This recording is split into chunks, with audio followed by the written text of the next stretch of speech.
आप सभी को नमस्कार। हमारे मीरा भाईंदर महानगर पालिका के अंतर्गत आरोग्य विभाग में हाल ही के अंदर 2 निविदा को मंजूरी दी गई है।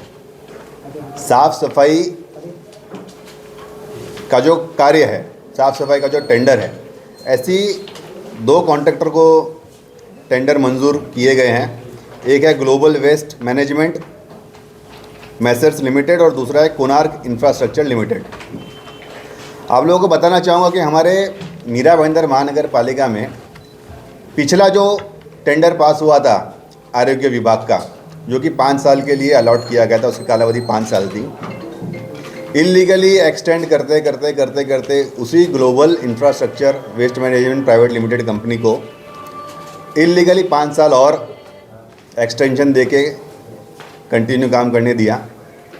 और इस बार के जो तत्कालीन आयुक्त महोदय और जो आरोग्य विभाग है, उन लोगों ने एक ऐसा टेंडर डिज़ाइन किया जिसमें फिर से ग्लोबल वेस्ट मैनेजमेंट कंपनी को ही टेंडर मिले, इस तरीके की टर्म्स कंडीशन सेट की गई।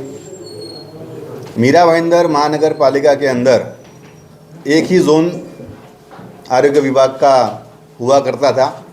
इस बार जानबूझकर 2 जोन के अंदर मीरा भाईंदर शहर को डिवाइड किया गया और पर्टिकुलरली 2 कॉन्ट्रैक्टर को ही ये दोनों काम अलॉट हो, इस तरीके का प्लानिंग भ्रष्टाचार करने के उद्देश्य से और कॉन्ट्रैक्टर को आर्थिक फ़ायदा पहुंचाने के उद्देश्य से डिज़ाइन किए गए।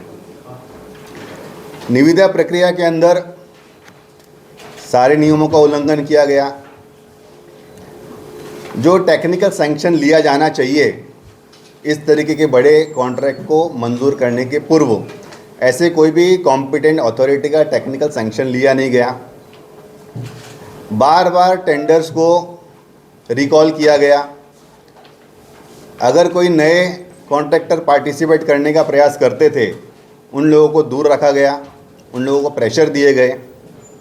और फिर जब जोन 2 का टेंडर प्रक्रिया हुई तो उसमें 4 कंपनियों ने पार्टिसिपेशन किया, जिसमें ग्लोबल वेस्ट मैनेजमेंट कंपनी ने भी पार्टिसिपेट किया। लेकिन ग्लोबल वेस्ट मैनेजमेंट कंपनी ने उस प्रक्रिया से अपना टेंडर विड्रॉ किया। टर्म्स एंड कंडीशन और जो हमारे सेंट्रल विजिलेंस कमेटी के गाइडलाइंस है, इसमें स्पष्टता से कहा गया है कि अगर कोई भी कॉन्ट्रैक्टर किसी टेंडर प्रोसेस में पार्टिसिपेट करता है तो उसके बाद अगर वो विड्रॉ करता है तो वो अलाउड नहीं है। विड्रॉ अगर किसी ने किया तो उस कॉन्ट्रैक्टर का ईएमडी फॉरफिट होना चाहिए, उसे ब्लैकलिस्ट करना चाहिए। लेकिन हमारी महानगर पालिका ने ऐसे ना करते हुए ग्लोबल कॉन्ट्रैक्टर को, जिसने जोन 2 में से टेंडर अपना विड्रॉ किया, उसको जोन 1 के टेंडर की प्रक्रिया के अंदर पार्टिसिपेशन करने के लिए अलाउ भी किया और उसे इलीगली वर्क ऑर्डर भी दिया। जबकि कॉरपोरेशन को करना क्या था, उसे ईएमडी फॉरफिट करना था और ब्लैकलिस्ट करना था। तो ये पूरी की पूरी जो टेंडर प्रोसेस है, ये इस तरीके से डिज़ाइन की गई कि कोणार्क कॉन्ट्रैक्टर को और ग्लोबल कॉन्ट्रैक्टर को, इन दोनों को आपस के अंदर मीरा भाईंदर शहर का जो एरिया है वो प्री डिसाइडेड करके बांट दिया गया और करोड़ों रुपए का भ्रष्टाचार इस टेंडर के अंदर हुआ है, ये ऑन रिकॉर्ड है। दूसरी बात, ये जो टेंडर का जो एस्टीमेट है, ये एस्टीमेट को इतना ज़्यादा फुगाया है, एग्जैगरेट किया गया है। उदाहरण के तौर पे जो पिछले हमारे बजट थी उसके अंदर करीबन 80 करोड़ के आसपास उसका बजट हुआ करता था। लेकिन 1 महीने के बाद ही जो हमारा नया टेंडर निकलता है उसमें 156 करोड़ का बजट हमारे शहर का नए टेंडर के अंदर दिया गया है। अब बात ऐसी है कि कचरा उतना ही है, लोक संख्या 1 महीने के अंदर ऐसा नहीं है कि डबल हो गई। एम्प्लॉयज़ जो है उनकी संख्या 1800 से 1900 है, उतनी ही है। लेकिन जो रेट्स है वो ज़्यादा क्यों कर दिए गए? तो स्पष्टता यही है कि ये जो एक्स्ट्रा एस्टीमेट जो बनाया गया है, ये केवल कॉन्ट्रैक्टर को आर्थिक फ़ायदा पहुंचाने के उद्देश्य से और महानगर पालिका के जनता के पैसे का दुरुपयोग करके अपने खुद के आर्थिक लाभ पहुंचाने के उद्देश्य से किया गया है। आपको मैं टेक्निकली इसका थोड़ा सा स्पष्टीकरण देना चाहूँगा कि इस बार की एस्टीमेट में, टेंडर के एस्टीमेट में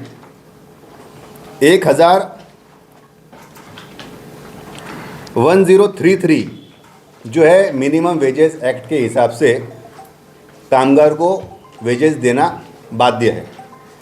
लेकिन ये जो टेंडर अलॉट हुए हैं इसके अंदर अमाउंट कितना है 1399, यानी कि 367 रुपये 366 रुपीज़ एक्स्ट्रा पर लेबर के पीछे कॉन्ट्रैक्टर को दिया जा रहा है एज ए सर्विस चार्ज। जबकि सर्विस चार्ज मैक्सिमम कितना होना चाहिए, जब हम लोग आमतौर पर कंपटीशन के टेंडर्स देखते हैं तो 1% होना चाहिए, 2% होना चाहिए, अधिक से अधिक 5% होना चाहिए। लेकिन यहाँ पे 1000 के ऊपर 366 रुपीज़ का इतना बड़ा कामगार के ऊपर इतना अमाउंट जो है कॉन्ट्रैक्टर को मिल रहा है। अब इसको अगर आप मल्टीप्लाई करेंगे, जिसकी संख्या है 800 अगर हमारे लेबर है और इसको 366 से हम लोग मल्टीप्लाई करते हैं और ये 5 वर्ष का टेंडर है और इसको अगर हम लोग 1825 दिनों के साथ में अगर हम लोग जोड़ते हैं तो ये करीबन 120 करोड़ 23,10,000 रुपये, इतने रुपए क्लियर कट वेस्ट या फिर एक्सेस या फिर करप्शन का अमाउंट केवल यहाँ पे एग्जैगरेटेड फुगा हुआ एस्टिमेट आपको यहाँ पे दिखता है, जो कि जनता के पैसे की पूरी तरीके से बर्बादी है और बड़े पैमाने में भ्रष्टाचार है। इसी के उदाहरण में अगली कड़ी के अंदर दूसरा जो इसके अंदर टेंडर के अंदर पार्ट है, जो कि गड्ढा गाड़ी, जो कि ट्रक्स कॉम्पैक्टर्स है, जिससे हम लोग कचरा उठाने का जो कार्य देते हैं। अब इसके अंदर ऐसा है कि गाड़ी का जो भाड़ा दिया जा रहा है वो करीबन प्रतिदिन का 7,826 रुपया इतना दिया जा रहा है। अब 185 गाड़ियां हैं और इन गाड़ियों के अगर हम लोग 5 वर्षों का अगर हम लोग ये फेरे अगर मल्टीप्लाई करें तो करीबन 182 करोड़ के आसपास की इतनी रकम होती है।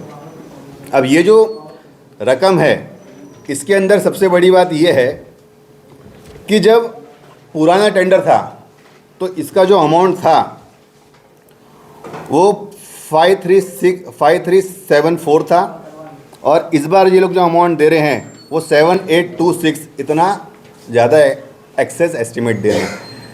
कंपटीशन होना चाहिए, ना कि एक्सेस अमाउंट होना चाहिए।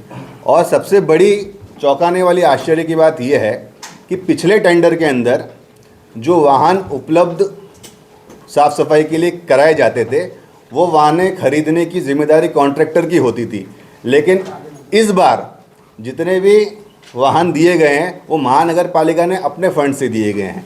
मतलब जो ईएमआई भरना है, जो वाहन का जो करोड़ों रुपए का खर्चा है, वो महानगर पालिका ने खुद ने अपने तिजोरी से दिए हैं। तो जब पुराने टेंडर के अंदर वाहन जो थे वो कॉन्ट्रैक्टर के थे और उनको जो अमाउंट दिया जा रहा था वो कम था, और यहाँ पे तो वाहन जो है वो महानगर पालिका खुद प्रोवाइड कर रही है और हम लोग कॉन्ट्रैक्टर को पिछले टेंडर से ज़्यादा फेरे का पैसा इस बार ज़्यादा दे रहे हैं। तो ये सीधा सीधा जो भ्रष्टाचार है वो यही दर्शाता है कि ये जो टेंडर है वो पूरी तरीके से जनता के पैसे की बर्बादी और भ्रष्टाचार, करप्शन करने के उद्देश्य से दिया गया है। यहाँ पे प्रतिदिन 3 टन का कचरा उठाने के लिए जो वाहन है उसमें जो अमाउंट दिया जा रहा है उसमें 9 लेबर्स उस कचरे गाड़ी के व्यवस्था के लिए, उस कचरा उठाने के लिए साथ में दिए जाना उसके अंदर इंक्लूडेड है। लेकिन यहाँ पे भ्रष्टाचार कैसे होता है कि जो 1800 लेबर्स है साफ़ सफाई के लिए, उन्हीं लेबर्स की हाजिरी वहाँ पे की जाती है, लेकिन इनको घंटा गाड़ी पे भी उन्हीं लेबर्स को यहाँ पे यूज़ किया जाता है और बाकी जो 9 लेबर्स का हर एक गाड़ी के ऊपर जो अलग से लेबर का जो पैसा है वो भी कॉन्ट्रैक्टर अपनी जेब में लेके जाता है।